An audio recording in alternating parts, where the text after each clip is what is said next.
The Swan River colony began its existence as an Avard free colony in 1829.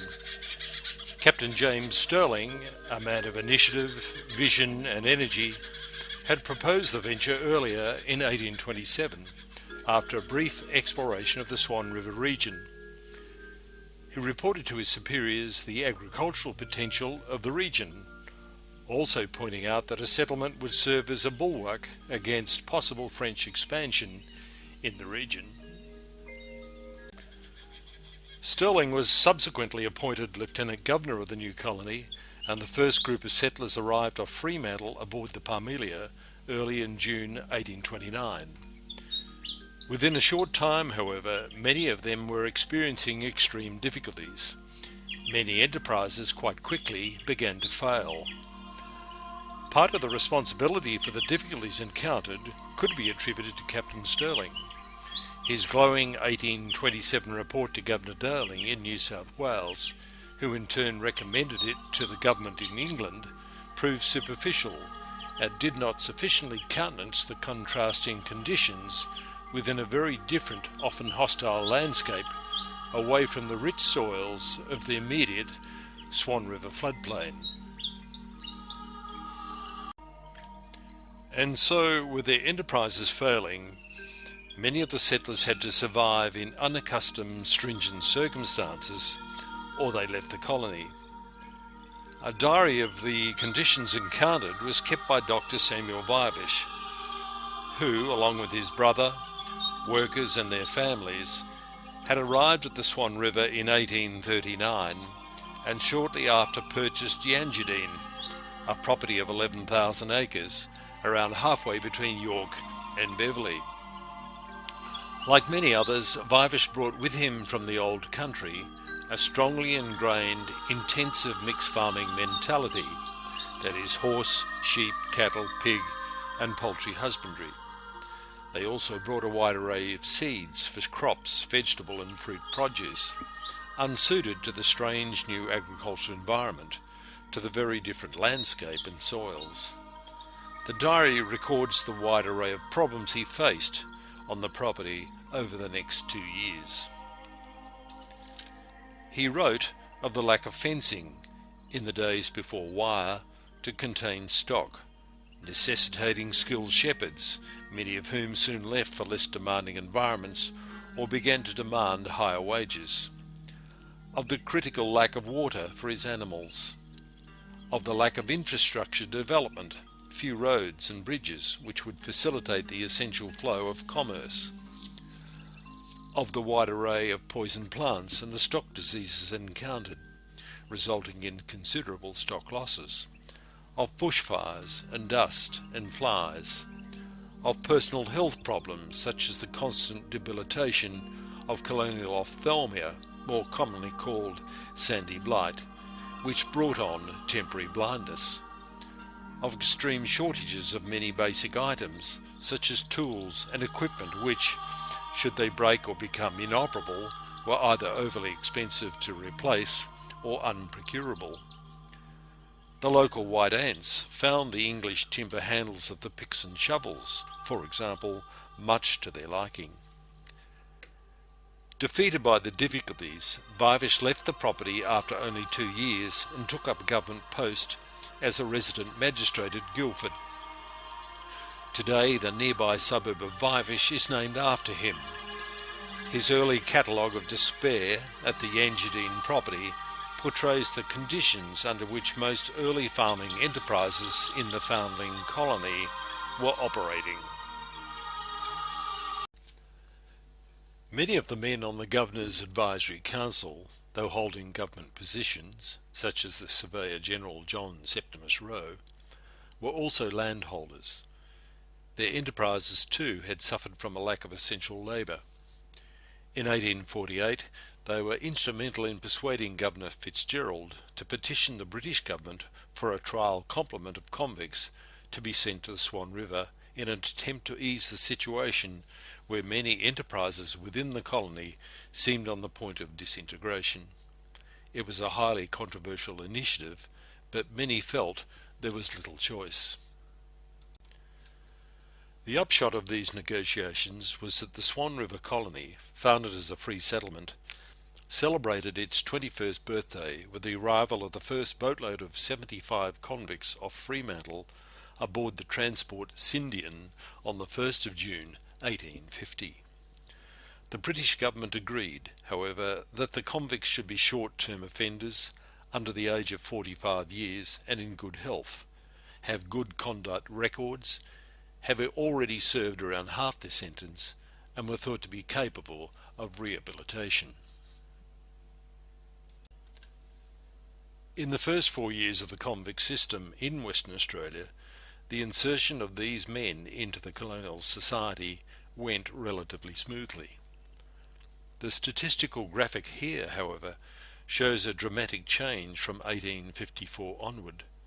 The type of convict arriving changed, and the potential for compromising the good order of the quiet, peaceful society rose appreciably. Aboard the first 7 transports, containing around 2,000 convicts in all, the rate of violent crime convictions ran at around 4%. Thereafter, as you can see, it rose alarmingly. Nevertheless, surprisingly, the convicts, despite the bad records of many on these ships, did not cause the trouble some expected. Their behaviour after arrival in the colony proved to be, overall, very good, in fact quite remarkably so. The very different landscape, better living conditions, comparative freedoms, and new opportunities saw many convicts, as statistics attest, begin to transition their lives in more positive directions to become hard-working, law-abiding citizens. These figures display some basic points about the effects on the colony of the insertion of an alien, unwanted body of men who had left their home country, often unwillingly, for the good of another community on the far side of the world.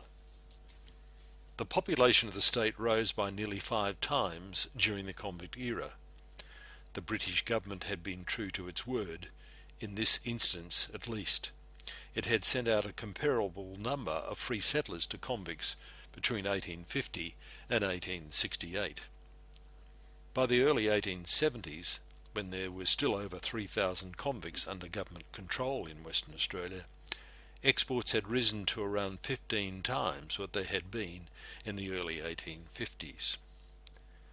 The severe labour shortages within the struggling colony meant that the convicts were treated relatively well by the free colonists. It was, after all, in their interests to do so. It is very possible this a contributing factor toward a closing of the social gap, a far cry from the divisions within British society. This, one of the major provenances of our relative egalitaire or social equality within modern Australian society today. What eventually happened to the 9,500 convicts who came to Western Australia between June 1850 and January 1868? The life expectancy of a male who'd been born in the 1820s, the 30s or 40s in Britain was 39.2 years. In contrast, statistics affirm that the convicts born in Britain during that time, but who had come to the Swan River Colony, lived on average to the age of 58.2 years. That is, they lived 19 years longer in the new environment. Though 27% of the convict arrivals were recorded as having been married or widowed before departure from Britain, very few family reunions subsequently took place in the colony. Some sources indicate less than 5%. In time, pockets of former convicts such as these 3 did exist in smaller communities throughout the state, living a subsistence existence, then dying out gradually in towns like York or 2J or Northam, or at the Knoll in Fremantle, or at the old People's Home below Mount Eliza near the Swan Brewery, the former convict hiring depot that served the Perth labour market during the convict transportation era. And so it remains today, apart from a vestige or residue of those former times of economic desperation and then gradual recovery. We still have remaining a variety of buildings that remind us of that time. The convict-built Perth Town Hall, Fremantle Prison, Government House, the Barracks Arch, and other lesser-known buildings such as the York Roman Catholic Church, which was built by Irish Fenian convict Joseph Noonan. There are 4 state premiers and a deputy premier who are convict descendants, as well as many other prominent citizens, such as former captain of an All-Australian AFL side. And every year on WA Day, descendants of convicts and pensioner guards are presented with authenticated certificates within the walls of Fremantle Jail. With the gold rush to centres such as Coolgardie and Kalgoorlie in the 1890s, bringing with it a burgeoning of the state's population from New South Wales and Victoria in the main, the population grew over threefold, and society in Western Australia was transformed by the influx. The earlier times of struggle and division rapidly faded, and many within the new society, knowing little of those former years, paid little heed to what had gone before. During this 1890s period, discussions and conventions had taken place between the states, proposing that all of them should join together to form one united country, Australia. But Western Australia remained divided in opinion. Premier John Forrest was caught between the new unruly pro-Federation goldfield areas, where many had recently come from the eastern states, and his own political supporters in Perth, together with those within the established agricultural districts, both opposed to Federation. Eventually he persuaded Parliament to allow a referendum.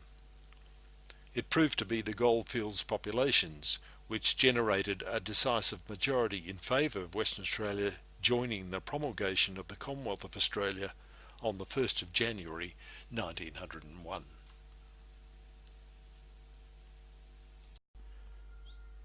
And so only at the last stages of the national movement for the Federation of the Australian States did Western Australia agree to join and become an integral member of the new Commonwealth of Australia, the celebrations taking place at Centennial Park in Sydney, with the first Governor-General Lord Hopetoun representing Queen Victoria in front of 60,000 people.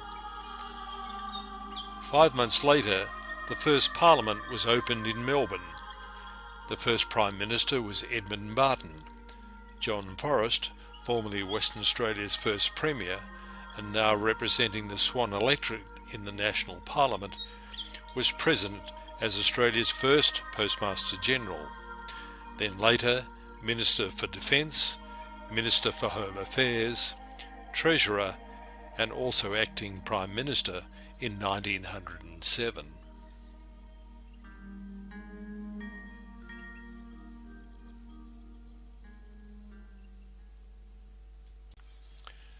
Here in outline are probably the most notable areas for investigation or discussion within Western Australia's formative years, between the founding of the colony in 1829 and the state's entry into the Commonwealth of Australia in 1901. Firstly, James Stirling's initiative and energies were vital to the founding of the state, but his misjudgments caused considerable problems for several decades to come. Secondly, what were the factors involved in the rapid decline of the early colony in the first 20 years, to the point of despair and disintegration for many? It would be interesting to then look at the considerable controversy surrounding the advent of convict transportation into the free Labor Swan River colony. Why was it so contentious? Examine why the economic benefits of convict transportation were so profound, but also think of its contribution to social equality within the infant colony, and then its longer-term contribution to the social equality we enjoy today. But there were compromising political and social aspects of having a proportionally high number of ex-convicts within the state. after the convict transportation era ended, particularly with the old established conservative elements mounting strong opposition to the new radical movements rising up within the colony. Quite suddenly then, the 1890s gold rushes occurred. What were the consequences and benefits for the Cinderella state? And finally, surprisingly, there was strong opposition to Western Australia joining the Commonwealth of Australia from some quarters. What were the arguments for and against? These founding decades in earlier Western Australia were important in establishing the foundations for the lifestyles and many of the cultural characteristics in our modern community today. So enjoy your discussion and reflections on this crucial, diverse and interesting era in our colonial history.